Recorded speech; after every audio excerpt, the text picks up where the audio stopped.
Dans la Bible, là, ils ont frappé Dieu. Toi, tu peux être d'accord avec ça? Si tu dis c'est faux, mais je te montre le verset. Jacob a lutté avec Dieu et il a été vainqueur. Mais quand on est vainqueur dans quelque chose, ça veut dire qu'on a gagné, non? Mais comment tu peux voir Dieu? Quelqu'un qu'on ne voit pas, Exode 33, 20, personne ne peut voir Dieu et puis tu vas vivre.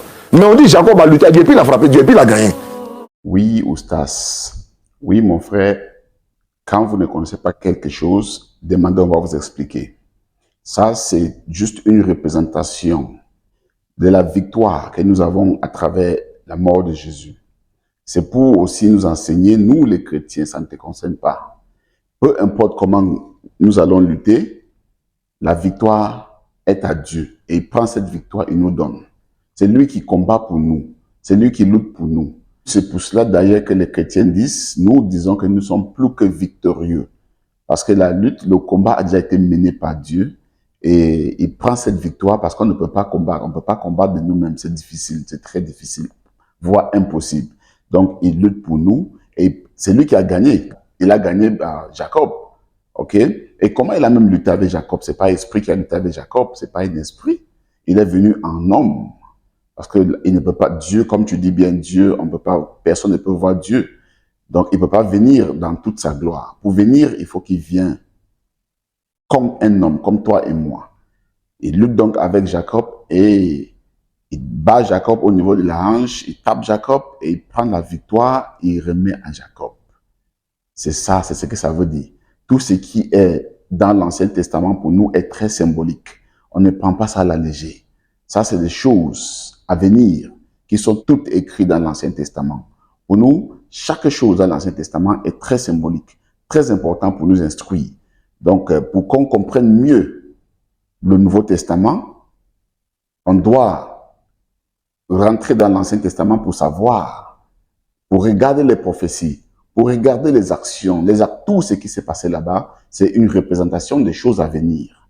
Donc, la lutte entre Jacob et Dieu, c'était juste une représentation de la lutte qu'on va mener. Malgré que tu vas lutter, comment tu ne pourras pas gagner? C'est Dieu qui gagne, c'est Dieu qui lutte pour toi. Et bien sûr, quand c'est Dieu qui lutte pour toi, tu n'as qu'à dormir tranquillement. Il finit de lutter, il prend la même victoire, il te remet. Parce que de toi-même, tu ne peux pas avoir cette victoire. C'est ce que ça veut dire simplement, mon cher frère. Donc, je vais encore venir avec plus de réponses pour vous. Parce que vous avez beaucoup de choses à dire. Vous avez trop de questions à poser. Et ça me plaît quand vous posez autant de questions. Nous sommes là pour vous donner des réponses. Dans la Bible, là, ils ont frappé Dieu. Toi, tu peux être d'accord avec ça? Si tu dis c'est faux, mais je te montre le verset. Jacob a lutté avec Dieu et il a été vainqueur. Mais quand on est vainqueur dans quelque chose, ça veut dire qu'on a gagné, non? Mais comment tu peux voir Dieu? Quelqu'un qu'on ne voit pas, Exode 33, 20, personne ne peut voir Dieu et puis tu vas vivre. Mais on dit Jacob a lutté avec Dieu et puis il a frappé Dieu et puis il a gagné. Parce que, cher frère, tu vois aussi qu'à la fin, Jacob a demandé à ce qu'il lui bénisse. C'était un homme simple comme toi et moi. Pourquoi Jacob demande la bénédiction? Et c'est Dieu seul qui bénit. Vous voyez donc que ce n'est pas ce que tu penses. Dieu seul bénit. Et Jacob a su. Jacob savait ce qu'il faisait. Et Jacob a demandé à ce que la personne lui bénisse avant de partir. Comment? Si c'est un homme simple comme toi et moi, pourquoi il va demander la bénédiction chez un homme comme toi et moi? OK? Donc, il ne faut pas voir les choses de chrétiennes ne prends pas ça à la légère, donc charnellement comme ça. Il faut regarder au-delà du bout de ton nez. Parce que nous avons la réponse. Et la réponse est dans notre Bible. Donc, on ne prend pas les paroles de Dieu à la légère, mon cher frère. Dieu vous aime beaucoup, Dieu t'aime beaucoup. Et peut-être c'est pour ça que Dieu veut qu'on te parle, qu'on te montre des choses, qu'on t'enseigne.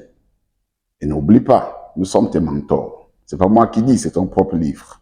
Donc, si tu as des problèmes, si tu as le doute, reviens toujours vers nous. Je prie Dieu qui t'inspire, que le Seigneur Jésus ouvre tes yeux pour que tu voies au-delà du bout de ton nez. Shalom à toi.